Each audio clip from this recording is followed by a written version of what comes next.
near future, very dear friend of mine. Good morning. I'm sorry, I'm just now recording. Jeez. I found out that I'm about to lose a very dear friend of mine.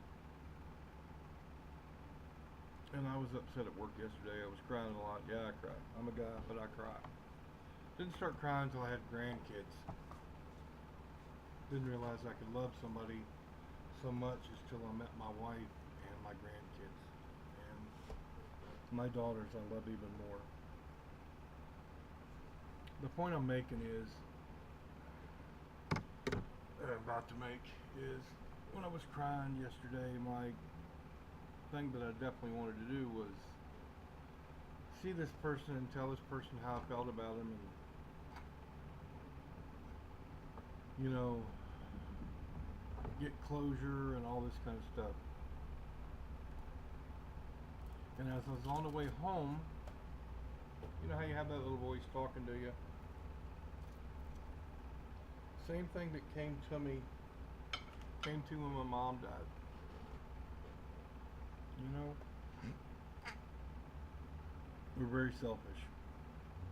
As humans, we're very selfish.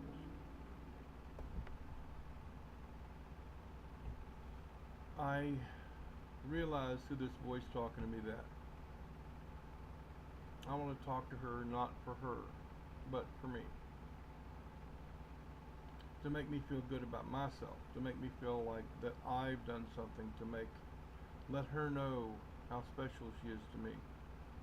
And then I thought about it from her perspective. Tried to anyway. I'm not dying, but that I know of.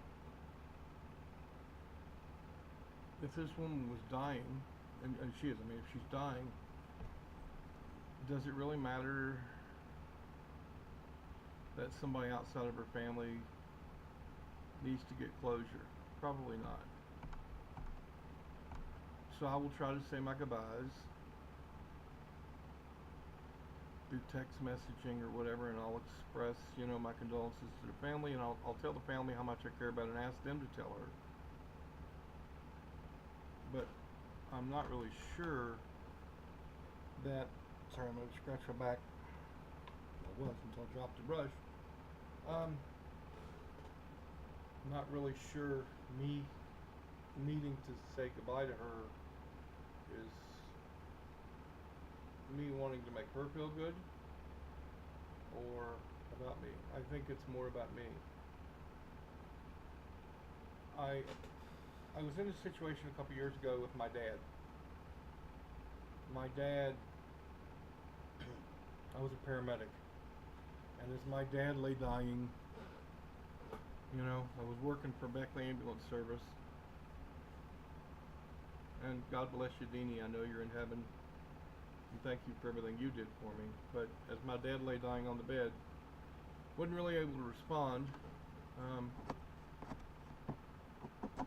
I had all this power. In West Virginia back then, they pretty much, in my opinion, taught paramedics to be almost like emotionless. And if you think about it from a logical perspective, you pretty much had to be. Even now, you deal with so much death as a paramedic. You deal with so much tragedy, so much family issues.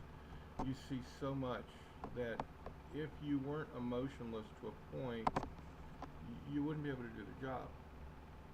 Now, having said that, paramedics, we still broke down, we cried, we whatever, but we used a lot of humor, and I think a lot of that is my humor now.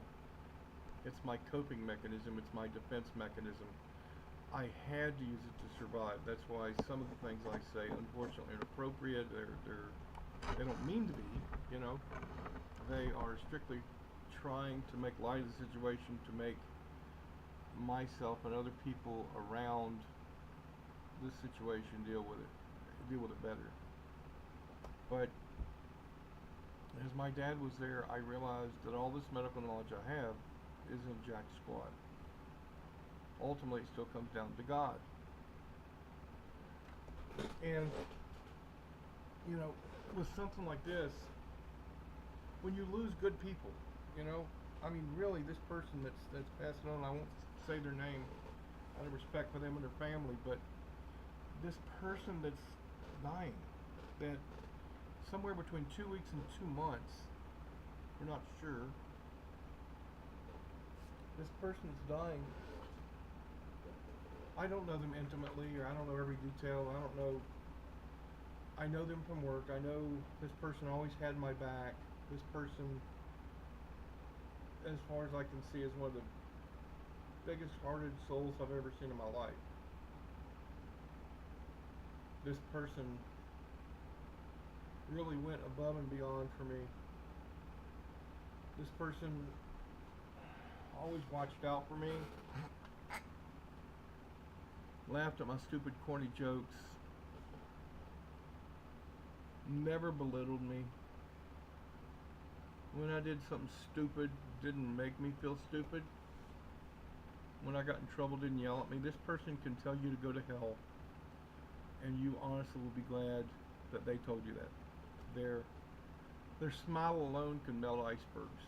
And what I mean by that, they are just so warm. They really never thought of themselves. Even when this person was going through their cancer, they thought of us at work,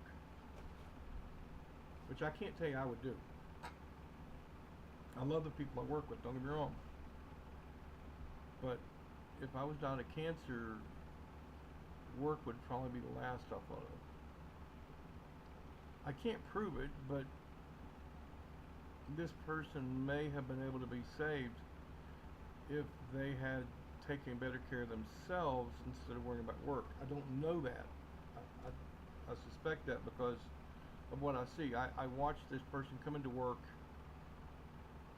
barely able to walk. You could see the pain on their face. You could see how much trouble they were having. But yet, this person chose to come into work. I've seen a lot of people like that.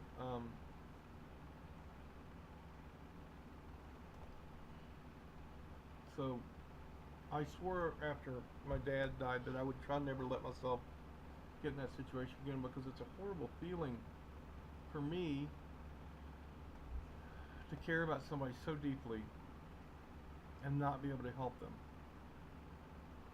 I am by far not the best nurse by any means. I've got a good personality. I think I have a good bedside manner. I treat people good. I try to do the best I can. By all means, Lord knows, anybody that knows me knows I ain't the smartest, you know. I treat people like they want to be treated. But this person was just like incredible. I mean, I'll tell you it's a female. I'll say she because it's a little easier. Then keep saying this person, trying me nuts. She as far as I can tell, she never thought of herself. She always thought about others. Even when she was hurting, she was smiling. When I would tell one of my stupid jokes, you know, she's incredible. I know her husband. Her husband is the same way. Her husband has a heart as big as gold. Even her son and her daughter-in-law are just incredible people. I mean, I gotta tell you, if they don't make it into heaven, I don't stand a chance.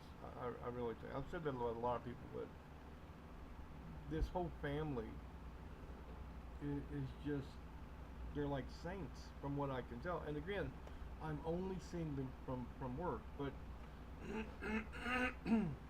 what I've seen, they're just, I cannot say enough good about it. So what I'm going to say to anybody that's watching this, if somebody's dying and you feel the need to have to say goodbye to them, remember it's probably about you more than them. They're worried about their family. They're going to worry about what's going to happen on the other side, because I'm a paranormal investigator. I'm a ghost hunter. Everything we do is theories. We know one thing and one thing for sure, okay? That something happens when you cross over.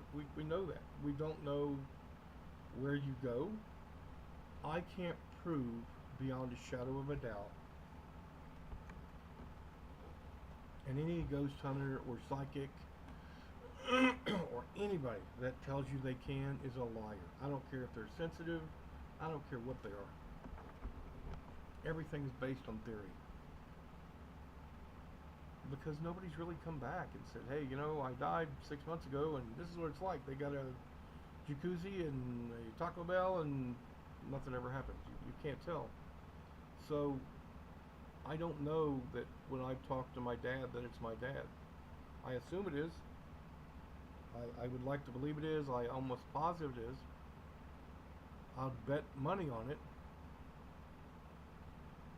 But there's so many questions because in the Bible it says, to be absent from the body is to be present with the Lord. But then it talks about, spirits in the Bible.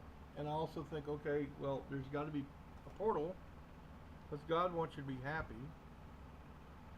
And why wouldn't God let you come back to hang around loved ones until the rapture or until the second coming of Christ? I mean,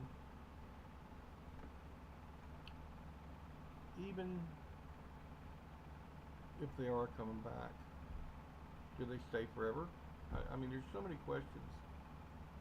And I'll probably never be able to answer them until I get to the other side, if I make it to the other side, or if I go, or what, I mean, it's just a conundrum. It goes on and on. The questions go on and on.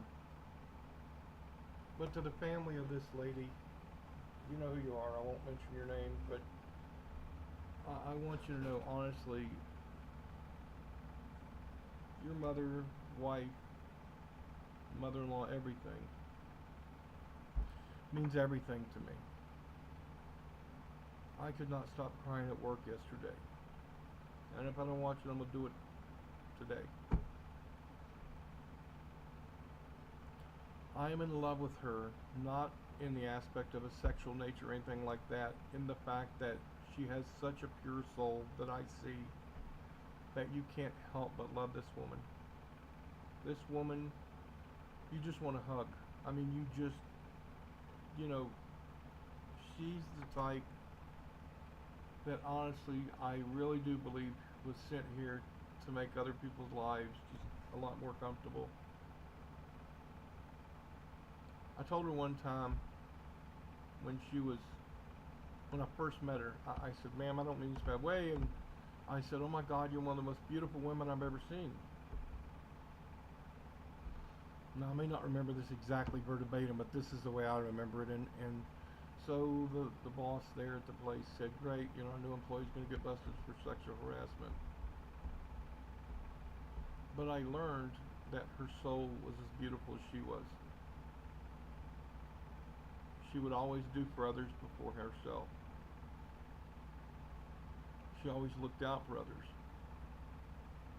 I'm sure she had dark skeletons in her closet, we all do. And I'm sure there was a bad side to her because we all have bad sides, we all have bad moods, we all have bad days.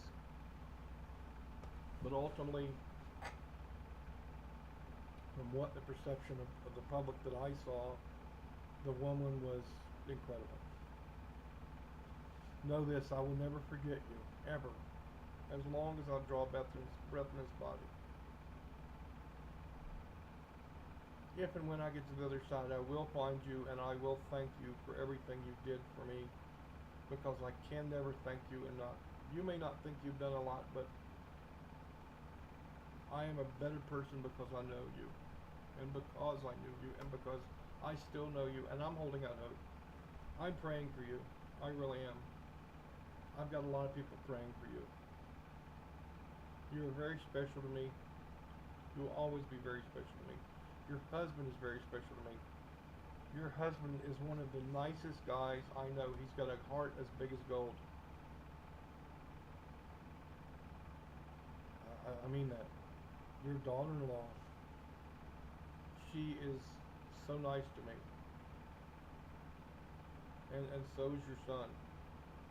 You apparently raised a very good family.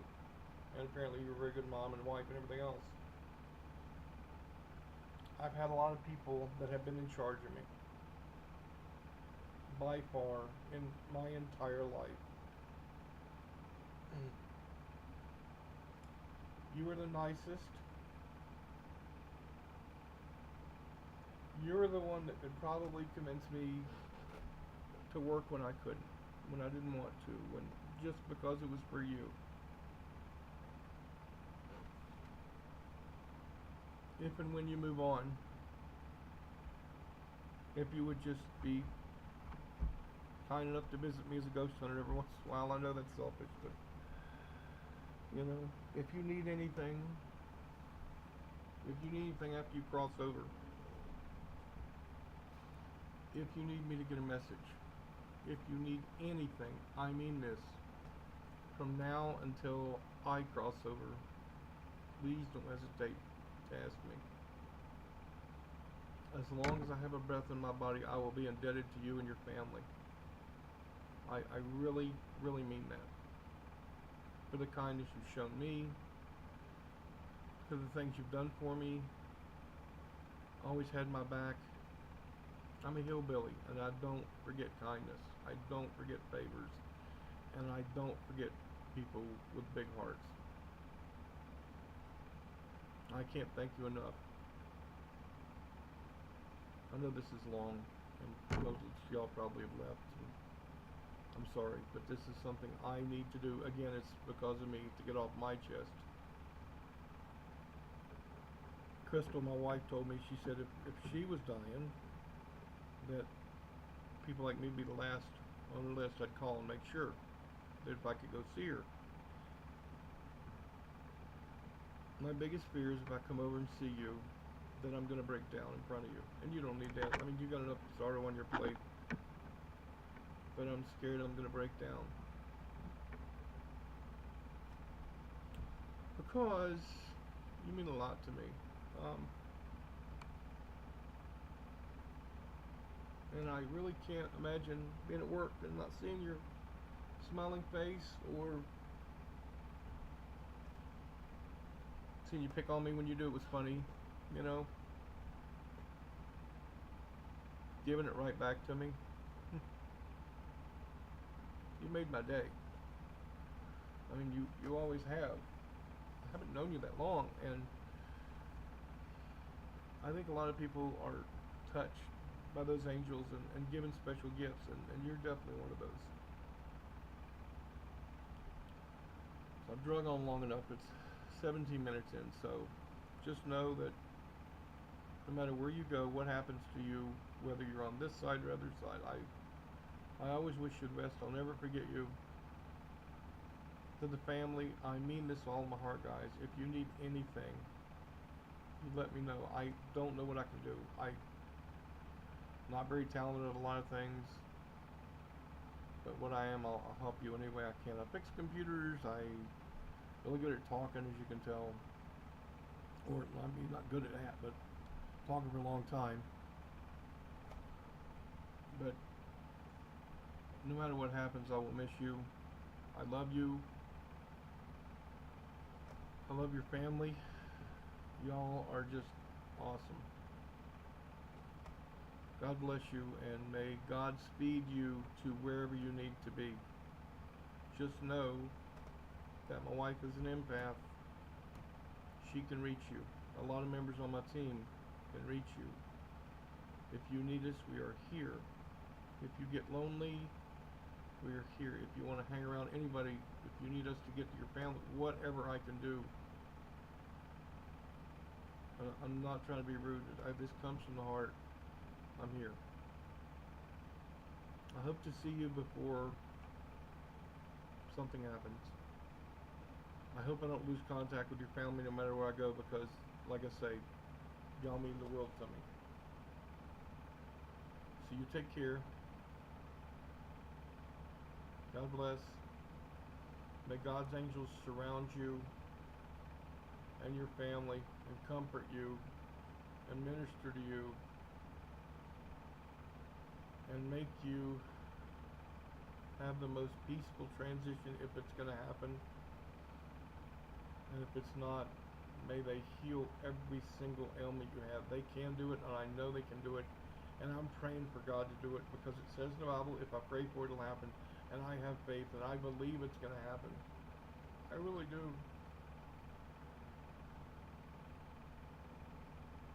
You take care.